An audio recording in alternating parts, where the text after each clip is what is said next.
Hi there, it's Hélène with another video, and this is a bit of a different video. I'm not talking about makeup. I am going to be talking about makeup tools, specifically brushes. And I've done a couple of videos before. I have shown my favorite brushes and also brushes that I am not using that I want to start using in my collection. I'll put those videos right here. Anything with brushes, I will put links here so that you have context if you want to catch up a little bit on what I have in my collection. You can also see part 6, I believe, of my collection for the tools. Whichever video of my collection shows brushes and it's right at the front of the video, I will also put a link to that video here just to give you all the context. If you watch that video, you will definitely see the brushes, at least laid out the brushes that I am going to be talking about right now. And they are twofold. They are a whole set of Smashbox brushes and also a set of 5 magnetic brushes from QUO that I will show you in a little bit. Now, I was coveting these all of last year, and they turned out to be $15 per brush. So it was $270. I'll put the number on the screen here. I don't remember, but $15 a brush. There was no way that I could do that. And I ended up being able to pick it up for a whole lot less after Christmas. And I do love the case it comes in, so I'm just going to open that up, and here are the brushes. Now, some of the brushes in here are extras that are not part of the Smashbox group, so I'm going to remove those right now, and we'll talk about what is left. Now, in this container, I did remove all the brushes that were not Smashbox brushes, but I also have one Smashbox brush that I need to remove, and this is a brush that was included in the 3-pan contour palette. I think for $40 Canadian, you get this brush plus the 3 powders, which is a contour bronzer and a highlighter. And so again, that one I do keep in that case, but it is a mini, and will not be reviewing this brush, or talking about this brush, I should say, in this video. I really want to talk about the 15 brushes in the kit that I have never used.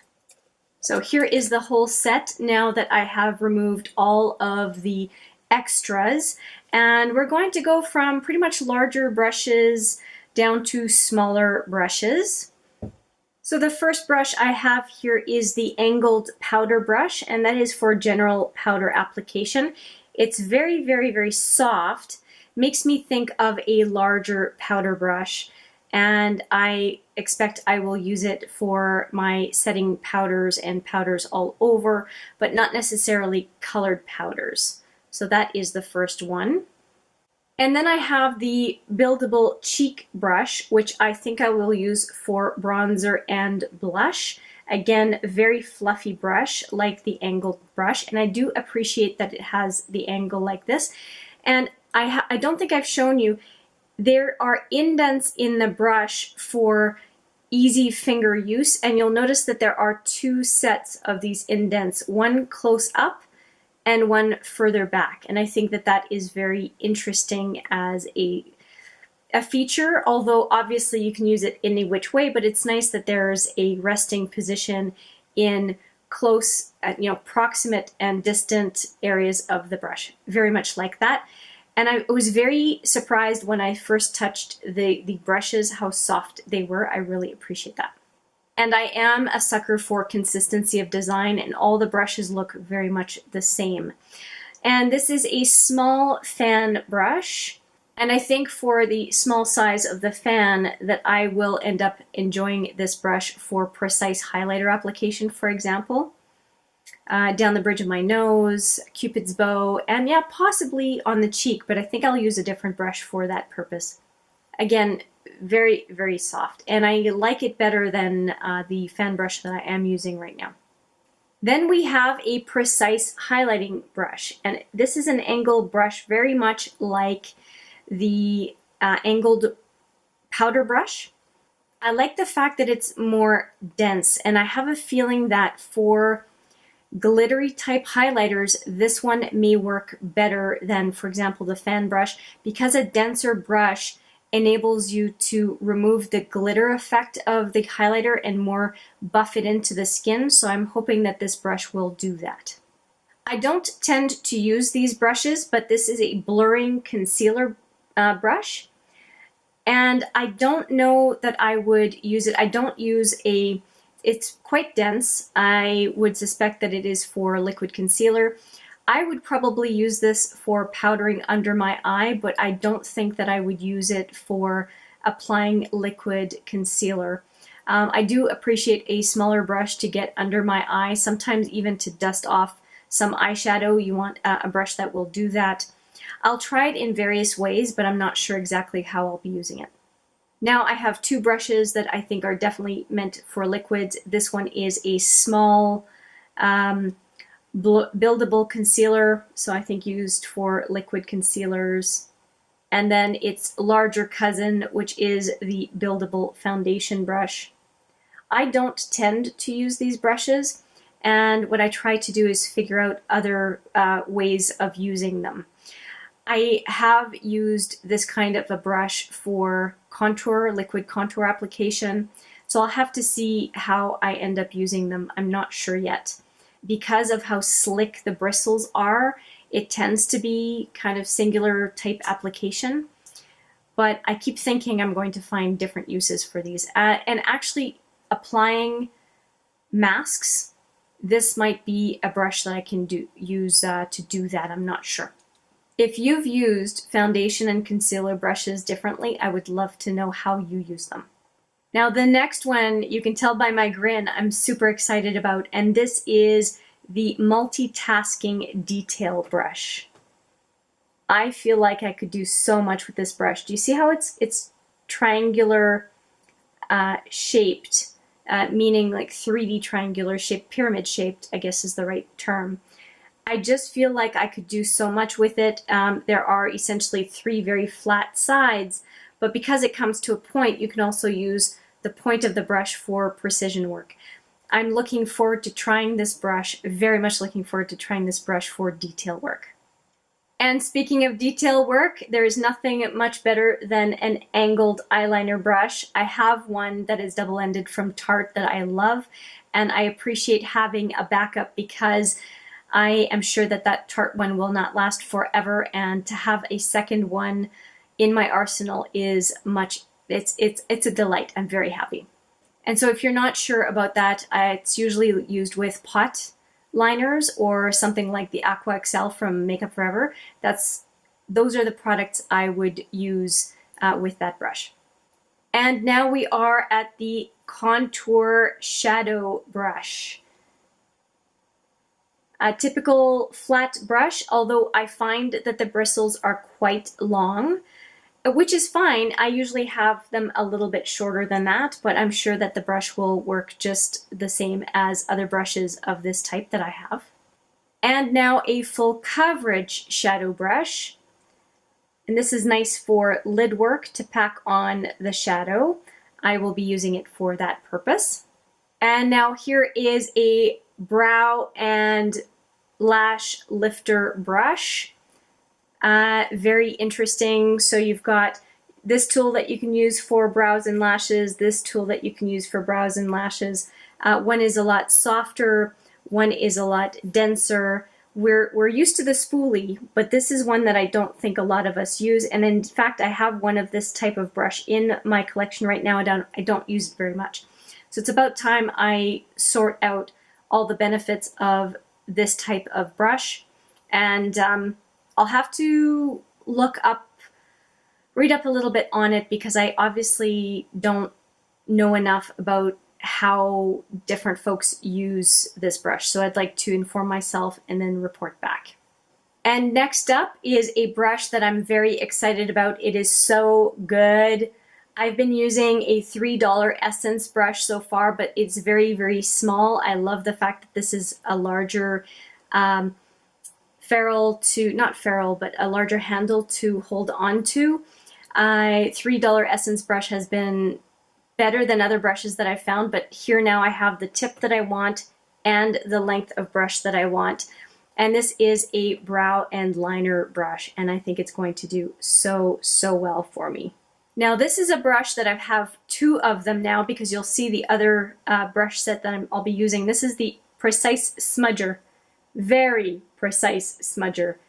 And this is a type of brush that has been absent from my collection of brushes so far, and I'm super happy with it. You can do so much precision work. The only brush like this that I have is in the Electric palette and the Jean-Michel Basquiat, another UD palette, that has double-ended brushes with that smudger on it. And when I use those palettes and I get to use that smudger, because I forget about it because it's in the palette, it enables me to do detailed editorial work, and I love that.